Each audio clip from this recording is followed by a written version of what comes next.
here we go, pre-calc. We're doing 2.4.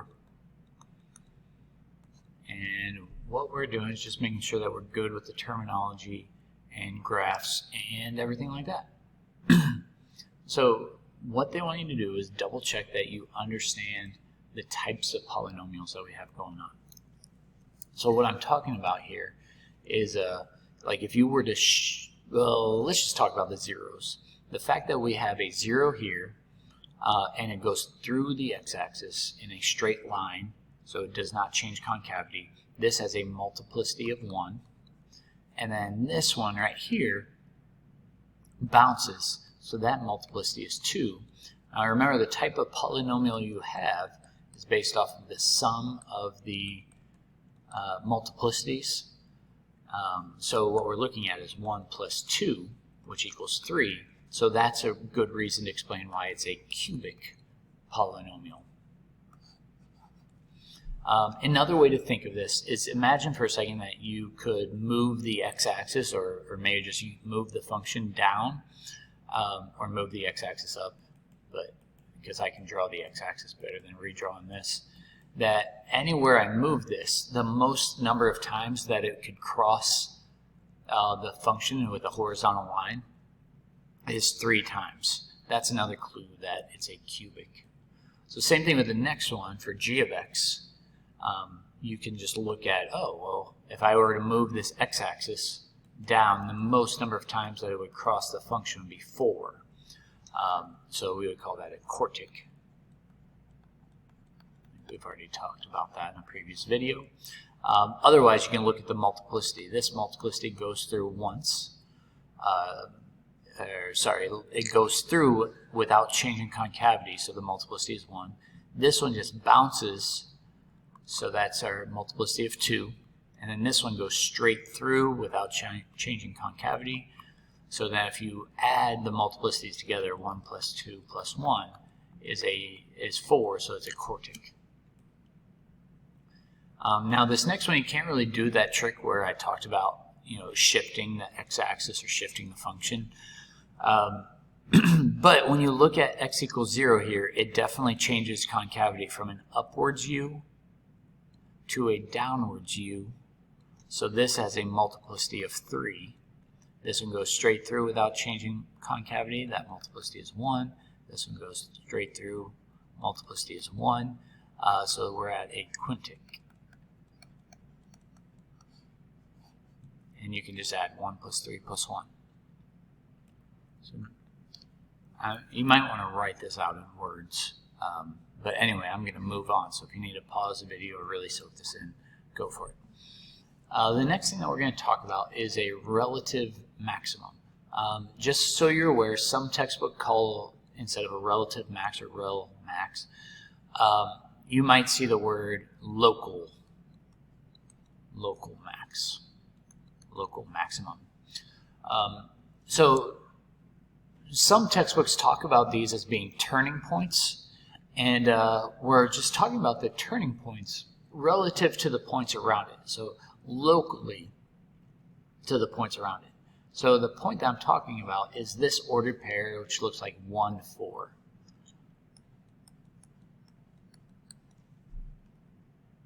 And to get a little better definition, what you can see is that the graph changes from going up to going down. But in math terms, it would be better to say, so it's a point where a function, or the function,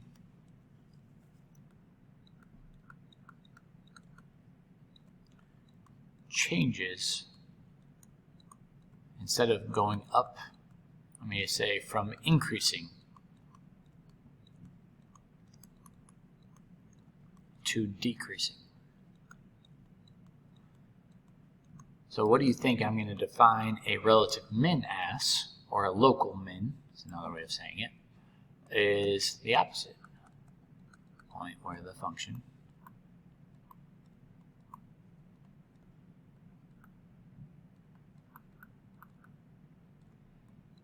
changes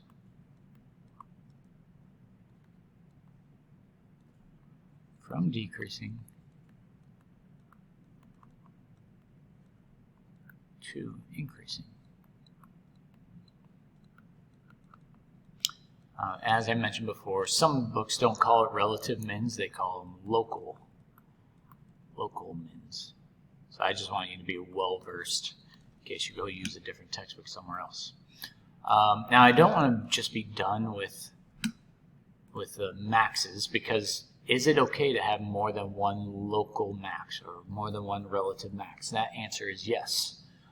So on this one you can say -2, 6, as long as I'm counting my points up right, and 2, 0. Because relative to the points on either side of it, that is the largest value at that point. You can kind of think about, let's say, well, we were supposed to have the Olympics.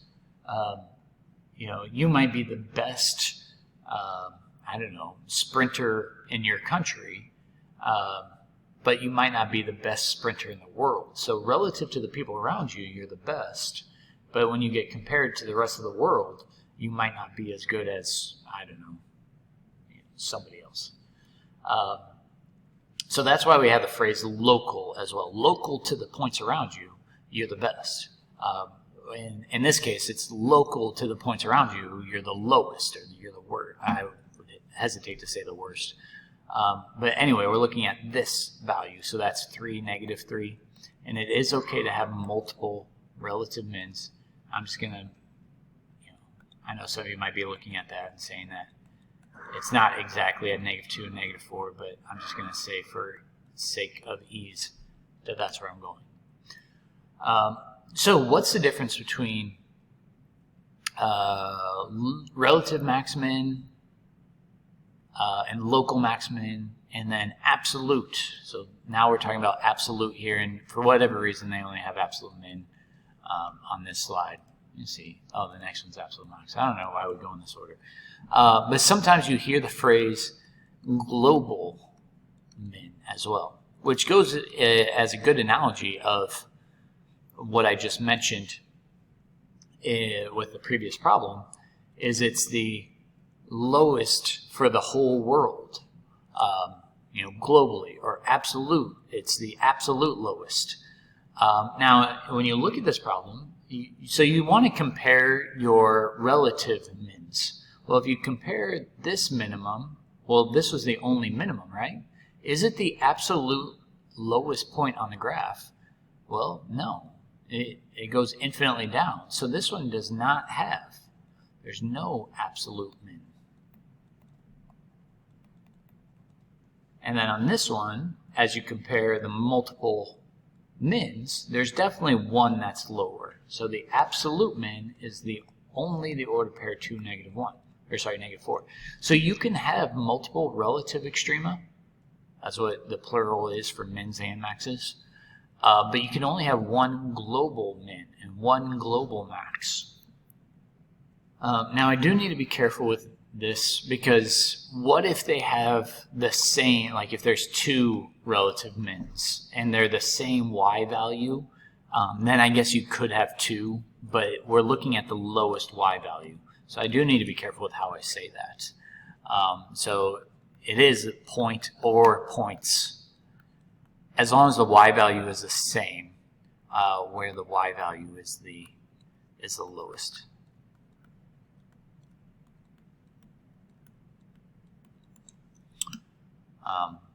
Yeah, and then absolute max would be the opposite. Again, we call it a global max, is another word for it. And it's the point or the points. If the y values are the same, we can have more than one, only if the y values are the same, where the y value is the largest.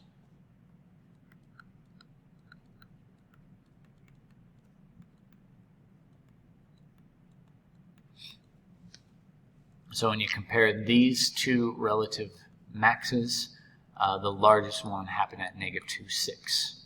And then this has a relative max right here, but it goes infinitely up, so there's no absolute max. There we go. All right, so go ahead and pause the video if you're still writing things down. And I'm going to actually just go to the answer key for point of inflection. So I want to make sure I'm not missing anything for this. Because there is a calculus definition for point of inflection, which we are not ready for, but I want you to be able to recognize it because we've talked about it to some good extent so far. So now that the answer key is up, I would pause it, write it down, and then I will, when you hit play again, I will explain it in a little bit more detail. So a point of inflection is where a graph will change concavity. Now remember, we've talked briefly about concavity, about being an upwards U or a downwards U.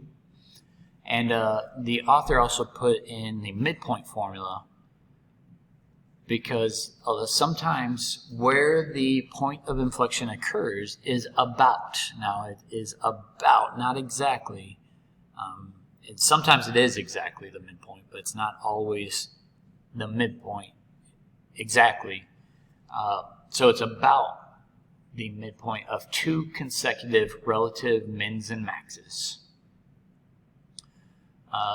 And for our purposes right now, you can just approximate these using the midpoint. And that's how the multiple choice questions will be used. There is a calculus explanation, like I said, but it's a little bit more beyond the scope of this class.